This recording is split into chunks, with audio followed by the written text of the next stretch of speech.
안녕하세요, 여러분. 밝음을 향하여 진명입니다. 오늘은 박윤미 작가님의 내가 나보다 잘 살았으면 좋겠다의 12번째 편을 읽어보겠습니다.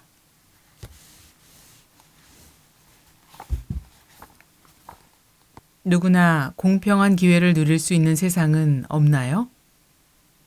이제 2학년 돼서 전공 과목 배워보니 어때? 적성에 맞는 것 같아?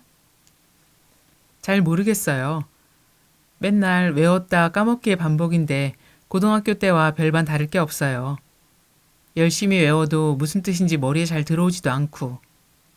로스쿨 가려면 최상위 학점을 받아야 하는데 전 1학년 때 학점 망쳐서 이미 물 건너 갔어요. 그런데 막상 로스쿨 진학한 선배들 얘기 들어보면 거기서 또 무한 경쟁이 펼쳐진대요. 대형 로펌에 취업할 수 있는 졸업생들은 극소수에 불과하니까요. 엄마는 이과 출신이라 잘 모르지만 법학은 용어 자체가 생소하고 암기도 많을 것 같아. 그런 어려운 공부를 몇 년씩이나 하면서 또 경쟁을 하느니 그냥 일반 회사에 취업하는 게 낫지 않을까? 요즘 취업이 어렵다 보니 갖춰야 할 스펙이 나날이 늘고 있어요. 졸업 후에도 1, 2년 동안 스펙 쌓는 선배들도 많아요. 친구는 취업해서 SNS에 회식 사진 올리는데 본인은 자기소개서 쓰고 있을 때가 제일 비참하대요. 그건 시작에 불과해. 예를 들어 친구와 동시에 대기업에 취업했다 해도 친구가 먼저 승진한다면? 게다가 그 친구가 내 직속 상사라도 오기라도 하면 순수하게 축하만 해줄 수 있을까? 쉽지 않을 것 같아요. 친구 밑에서 일할 바에야 차라리 괴팍한 상사가 나을걸요? 적어도 내가 쟤보다 뭐가 부족해서 승진을 못했을까 라는 생각에 밤잠 설치는 일은 없을 테니까요. 그래, 맞아. 악덕 지주 밑에서 다 같이 착취당하며 사는 삶이 친구를 상사로 두고 사는 것보다 나을 수 있어. 예전에 TV 보급률이 저조해서 동네에 TV 가진 집이 하나뿐인 시절이 있었어. 인기 드라마를 보러 매일 밤마다 온 동네 사람들이 그 집으로 몰려갔었지. 너나 나나 똑같이 TV가 없으니까 얼마나 단합이 잘 됐겠니? TV 가진 단 한 명의 부자 때문에 괴로워하는 사람은 별로 없었을 거야. 어차피 나와 다른 계급이라고 생각하면 그만이니까. 그때 그 시절을 그리워하는 건 상대적 박탈감 없이 서로 비슷한 처지에서 정을 나눌 수 있어서였을 거야. 하긴 저희도 전지현 때문에 스트레스 받진 않아요. 아무리 수술을 해도 그녀 같은 외모가 될 수 없다는 걸 아니까 비교 자체를 안 하죠. 그렇지만 고교 동창이 성형 후에 SNS 올린 사진 보면 마음이 흔들리죠. 얘 나보다 아니었는데 이번 방학에 나도 해? 온갖 번뇌가 일어날 수밖에 없어요. 그런 게 다 차별지에서 오는 괴로움이야. 사실 삶은 태어날 때부터 차별 있게 출발하는 건데 교복 입고 한 교실에 살면서 같은 급식을 먹는 동안 그 사실을 잠시 잊는 거지. 교복 입고 학교 다닐 때가 좋았다고 말하는 사람들이 종종 있는데 아마도 그런 이유 때문일 거야. 서울 집값이 비싸다 보니까 저 같은 지방 출신들은 부모님 재력에 따라 사는 곳이 천차만별이에요. 숨이 콱 막히는 고시원부터 시작해서 럭셔리 오피스텔까지 아주 다양한 차별 공간이 존재하죠. 그런데 이런 차별이 평생 계속된다면 정말 슬픈 현실일 거예요. 차별 없이 누구나 공평한 기회를 누릴 수 있는 세상을 만들 수는 없을까요? 유토피아를 말하는 거니? 인류는 꽤 오랫동안 그런 유토피아를 꿈꿔왔고 실제 시도했던 경우도 많아. 그런데 엄마가 아는 한 모두 실패했어. 대표적인 예가 공산주의잖아. 공산주의는 당 자체가 특권층이 돼버린 거죠. 요즘 시도되는 사회적 기업이라든가 아무튼 새로운 형태의 모델을 만들 수 있지 않을까요? 2500년 전에 플라톤이 국가론에서 유토피아 국가를 거론했잖아. 그 책엔 사유재산 금지, 가족 해체 등 해괴한 내용도 있어.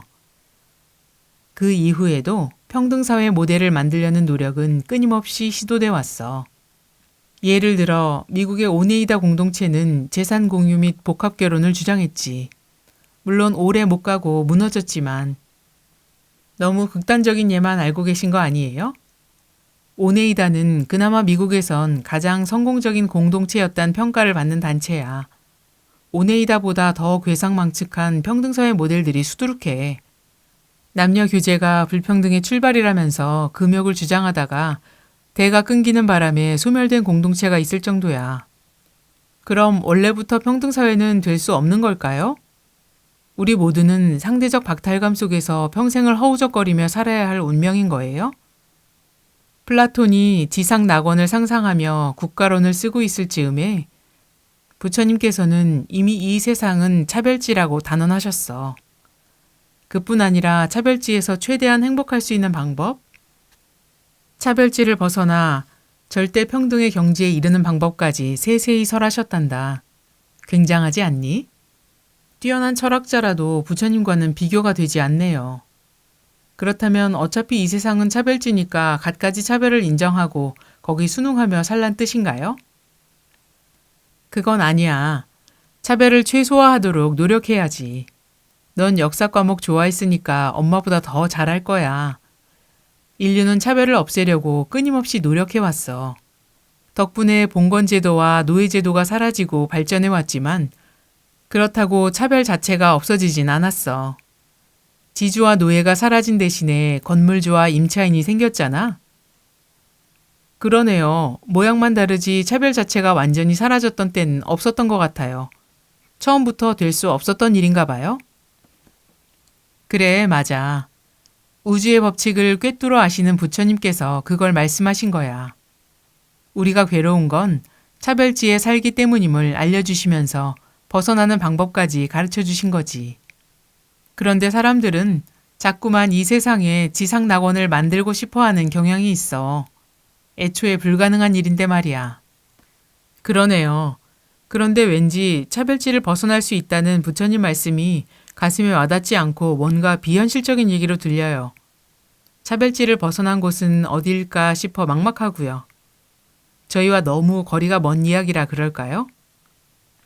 엄마도 처음에 똑같은 생각을 했었어.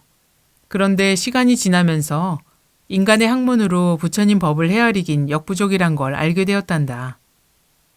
지금 너희들이 학교에서 배우는 공부는 차별지 안에서 잘 살기 위해 하는 거고, 부처님 법을 공부하는 건 차별지에서 벗어나기 위한 공부라는 걸 알아두었으면 해. 이 두 가지 공부를 조화롭게 병행해 나간다면 날이 갈수록 충만한 삶을 살게 될 거야. 사회계급 제도와 수행 환경.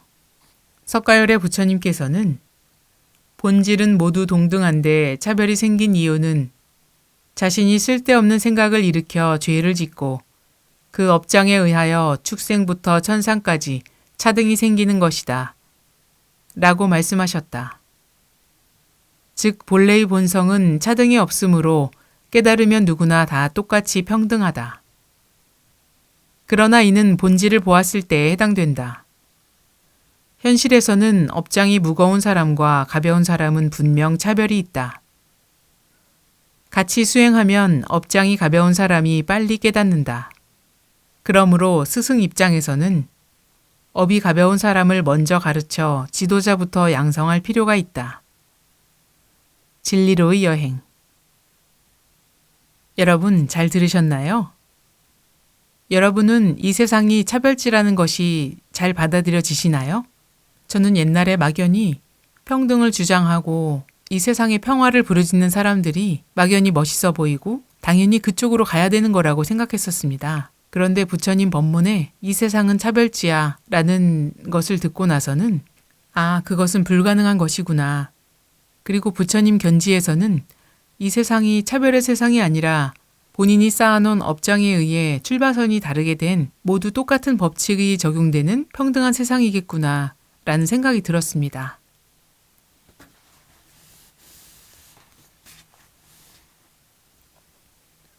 매일 지혜로워지는 우리를 위하여 진명의 책 읽기는 계속됩니다. 여러분의 관심과 사랑은 큰 힘이 됩니다. 그럼 다음 시간에 만날 때까지 안녕히 계세요.